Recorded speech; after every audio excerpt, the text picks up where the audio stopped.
suis à la rue, je suis à la vue, juste sous ton nez, presque sous ton aile. Je suis Steve, Gabriel, Eduardo, Mohamed, Gilles, Jesse. Je suis, tu es, je suis tué. Je suis l'indifférence et les préjugés, je suis la différence et le jugement. Je suis, tu es, je suis tué par votre silence.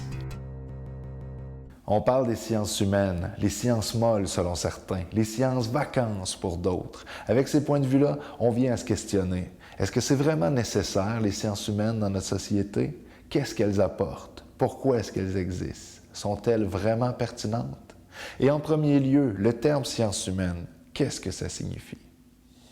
Moi, j'avais été voir dans le dictionnaire, qu'est-ce que c'est qu'une science? Une science, c'est un ensemble de connaissances sur un objet précis avec une méthode déterminée qui permet de formuler des observations vérifiables. Tu sais, elles sont vérifiables. C'est pour ça qu'elles sont des sciences. Les sciences humaines, évidemment, c'est tout ce qui concerne l'étude de la condition des humains, individuellement ou en société. De préférence en société, parce que l'individu qui vit seul, ça n'existe pas. On est tous marqués d'une certaine façon par l'environnement social. On est toujours inséré dans un réseau d'interaction, de relations avec les autres. Bon, on peut refuser ça, on peut essayer de couper ces interactions, mais on n'y arrive jamais vraiment. Donc, pour moi, étudier la condition humaine, c'est forcément introduire la dimension collective, et l'individu par rapport à la collectivité. Alors, tout ce qui concerne la condition humaine, son évolution, les imperfections qui la caractérisent, comme qu'est-ce qu'on peut faire pour les réduire. Ce serait la variété des sociétés et des humains dont il faut toujours tenir compte. Les sciences humaines, c'est apprendre pour être un être humain. J'ai pas d'autre définition que ça. Et c'est pour ça que ça doit être large et il faut que ça reste large aussi. Les sciences humaines, je dirais que c'est la conscience de l'autre et le besoin de le rencontrer. À mon avis, ça nous permet de mieux appréhender la réalité parce que l'homme est avant tout un être social, à mon avis. Nous ne sommes pas que des amas de viscères et de muscles et d'atomes. Non, tu sais, là... Pour ça que moi, je trouve que les sciences humaines, c'était une porte dans le savoir. Fait que d'après moi, les sciences humaines souffrent des préjugés qu'on a envers elles. Donc l'idée que c'est des sciences molles, que c'est pas précis, que c'est difficile à quantifier. Les sciences humaines, c'est bien une science, avec la rigueur et la méthode nécessaires, mais avec simplement comme sujet d'étude l'homme et la femme dans la société. C'est pourquoi on appelle aussi les sciences humaines les sciences sociales. Les sciences humaines touchent donc à beaucoup de choses, et ce qui les caractérise grandement, ce sont leur interdisciplinarité. Elles englobent l'histoire, la sociologie, la psychologie, l'ethnologie, la littérature, le travail social et plusieurs autres. Donc, comme les sciences humaines incluent une grande variété de sujets, les différents spécialistes qui s'y intéressent ont la possibilité de se pencher sur des questions et des approches qui leur tiennent à cœur. Il y a donc une variété de problèmes qu'elles peuvent résoudre. Mais pour moi, tout de suite, ça voulait dire réfléchir à ces problèmes-là, à ceux qui ont moins de chances que d'autres dans la société. Et pourquoi les sociétés sont structurées comme ça? Pourquoi les sociétés sont inégales? Ça paraît... C'est une question qui se formule rapidement, mais c'est une des questions fondamentales des sciences sociales. Et puis pourquoi les inégalités se perpétuent et qu'est-ce qu'on pourrait faire pour réduire les inégalités? C'est toutes les grandes questions, mais on y travaille toujours. Aujourd'hui, on en est encore là. Les inégalités sont plus accentuées que jamais, prennent des formes différentes, sont causées par des mécanismes différents, si bien qu'on ne sait jamais comment les attraper, comment réduire les inégalités présentement. Donc un sentiment d'impuissance très, très prononcé actuellement dans nos sociétés. L'impression, là, présentement, d'être revenu, non seulement au Québec, mais dans la plupart des sociétés occidentales, sinon des sociétés du monde, d'être revenu à une époque qu'on croyait avoir dépassée, qu'on croyait avoir évolué. C'est assez extraordinaire de voir ça. Donc, du travail pour les sciences sociales, plus que jamais. Plus que jamais. On s'apercevait que les sciences humaines avaient un très gros problème. le sujet des sciences humaines, qui étudient l'homme en société, c'est l'homme. Puis pendant des décennies, on a enseigné l'histoire en posant l'homme comme sujet de l'histoire, puis les femmes, ben ça, c'est pas important. C'est juste une petite anecdote, un petit encadré, une petite affaire, tu sais. Alors qu'il faut vraiment changer faut changer de paradigme. Il faut changer de paradigme par rapport aux sciences humaines. On est pris encore aujourd'hui, au 21e siècle, avec les conséquences de ces conceptions qui datent des premières sciences humaines. Ainsi, que ce soit des grands enjeux contemporains comme les inégalités sociales ou la place des femmes en société, les sciences humaines permettent de réfléchir à ces réalités et d'y apporter une analyse spécifique. Alors, pourquoi valorise-t-on autant les sciences dites pures comparativement aux sciences humaines? C'est évident que les sciences humaines rapportent moins. Je veux dire, on ne changera pas la vie de quelqu'un en découvrant un médicament parce qu'on est en sciences humaines.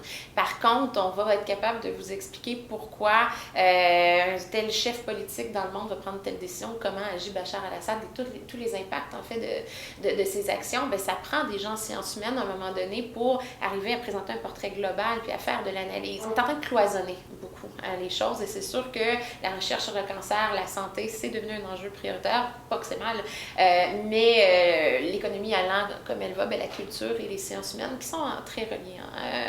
C'est ce qui est cas présentement, alors que c'est peut-être la plus belle chose, je dirais, pour mieux comprendre qu'est-ce qui est en train de nous arriver dans la société actuelle. Qu'est-ce qui se passe du point de vue des guerres? La réflexion sur les réfugiés, je pense que c'est le plus bel exemple de là où les sciences humaines, si on était plus en phase là-dessus, si on leur donnait une plus grande place, peut-être qu'on n'entendrait pas le genre de discours qu'on a entendu sur la crise des migrants, sur les réfugiés syriens. En investissant moins dans les sciences humaines comme ça, bien, on fait en sorte que les gens ont moins accès peut-être à ces mécanismes qui leur permettent d'être plus critiques. Donc c'est un peu triste, oui. En effet, malgré l'importance des sciences humaines, l'argent n'est pas souvent au rendez-vous. Les budgets octroyés à ce type de sciences sont souvent moindres comparés à ceux alloués aux autres sciences. Pour les bourses, je trouve que c'est ce qui est le plus dommage parce que si on veut avoir des chercheurs qui peuvent justement comprendre les enjeux du monde actuel, il faut leur donner une chance puis il faut leur donner un financement. Donc en coupant dans les bourses en sciences humaines, bien, on amène des gens à faire peut-être des choix de carrière qui sont différents puis on nuit en fait peut-être à la réalisation ou à la production d'outils pour comprendre le monde dans lequel on est présentement.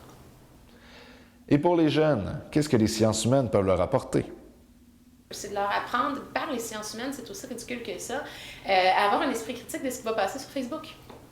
Parce qu'ils ont tendance des fois à repartager des choses alors qu'elles ne sont pas vraies ou que ce que la personne avance est un peu mensonger. Donc, de leur faire voir les stratégies de propagande, de leur faire voir que parfois, de la manière dont on présente l'information, c'est une façon de vous faire penser dans une ligne directrice, mais vous n'êtes pas obligé de suivre cette ligne-là. Vous voyez, les réseaux sociaux donnent une voix à la critique, mais pas forcément en provenance des intellectuels.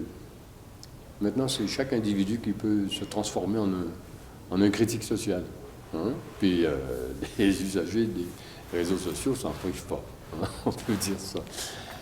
Alors, c'est une fonction qui était réservée auparavant aux intellectuels, et qui maintenant est en train de se démocratiser, en quelque sorte. Hein? Mais avec des formes différentes, disons. Le type qui se lève le matin puis qui décide de critiquer telle ou telle chose, il ne s'est pas donné une très longue préparation. La critique sociale, ben ça c'est à mon avis ce qui devrait prendre plus de place.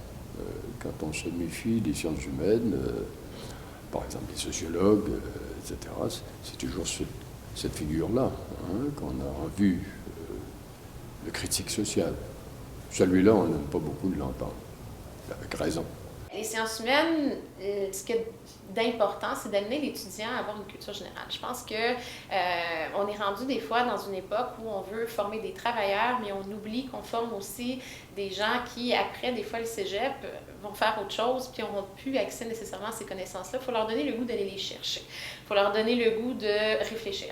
Il faut leur donner le goût de s'intéresser à tout pour justement être capable de prendre des décisions peut-être plus éclairées en tant que citoyen, entre autres. Donc, je dirais que l'importance des sciences humaines, c'est d'amener, surtout chez les plus jeunes, cette espèce de culture et d'intérêt pour le monde qui les entoure.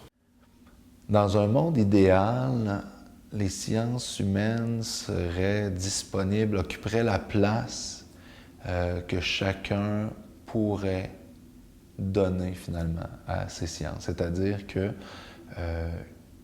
on aurait une meilleure compréhension de ce que c'est et il y aurait une plus grande disponibilité. Moi, je pense qu'il faudrait continuer de les enseigner, il faudrait continuer de les développer, il faudrait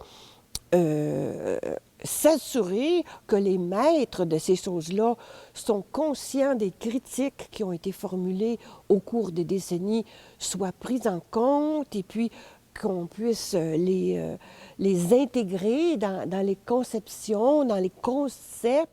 La place accordée aux sciences humaines dans un monde idéal, une grande place.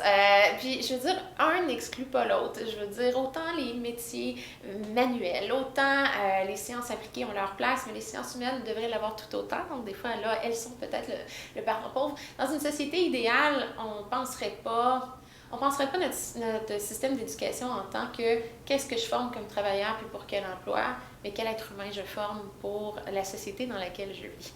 Si on faisait juste faire ce changement-là dans notre réflexion, je dirais dans la façon de monter les programmes scolaires et tout ça, naturellement, les sciences humaines prendraient plus de place. Alors, je trouve que l'importance des sciences humaines dans tout ça, c'est de donner des meilleurs êtres humains. Nous pourrons nous passer de sciences humaines le jour où nous nous passerons d'humains dans nos sociétés. Je suis noir, blanc ou jaune, même que souvent je suis gris comme la faune. L'isolement n'a pas de couleur, l'odeur du vide comme les dollars, ma douleur bien au-delà de l'or.